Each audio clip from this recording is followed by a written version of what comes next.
Somnath national highway પર મહુવા નજીક રોઈસા toll નાકા પાસે એક ડીઝલ ભરેલું ટેન્કર અને કપાસ ભરેલી ટ્રક વચ્ચે ભયાનક અકસ્માત સર્જાયો. અકસ્માત એટલો ભયાનક હતો કે ટેન્કરની ટક્કરથી ટ્રક પલટી ખાઈ ગયો. ઘટનામાં ટેન્કરનો ડ્રાઈવર કેબિનમાં ફસાઈ ગયો હોવાનું જાણવા મળ્યું હતું. ઘટનાની જાણ થતાં જ આસપાસના લોકો મોટી સંખ્યામાં દોડી આવ્યા હતા. સ્થાનિકો દ્વારા ટેન્કરના ડ્રાઈવરો તેમજ અનેક માણસોની તાત્કાલિક બચાવ કરવામાં આવ્યો હતો.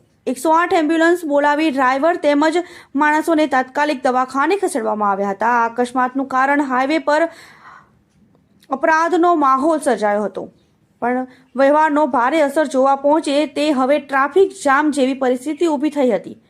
ડ્રાઈવર તેમજ અંદર 2 માણસોને પગમાં ફ્રેક્ચર તેમજ ઘાયલ થયાના અહેવાલો જાણવા મળ્યા છે.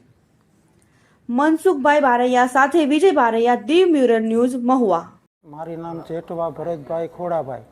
મેં અમદાવાદથી ટ્રક ભરીને આવતા હતા, એમાં ચક્કર જેવું આવી ગયું એટલે આગળ એક ગાડી પડી હતી, એની યારે ભટકાઈને ફૂટપાયરી ઠેકીને વહી ગઈ ગાડી. ટ્રકમાં શું ભરેલું હતું? પેટ્રોલ અને ડીઝલ.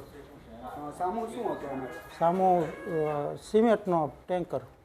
આમાં કેટલા વ્યક્તિને ઈજા થઈ છે? એમાં કેમાં એ ઓલામાં આ ટ્રકમાં 2 જણાના. હા ભાઈ કંડક્ટર છે, હું ડ્રાઈવર છું.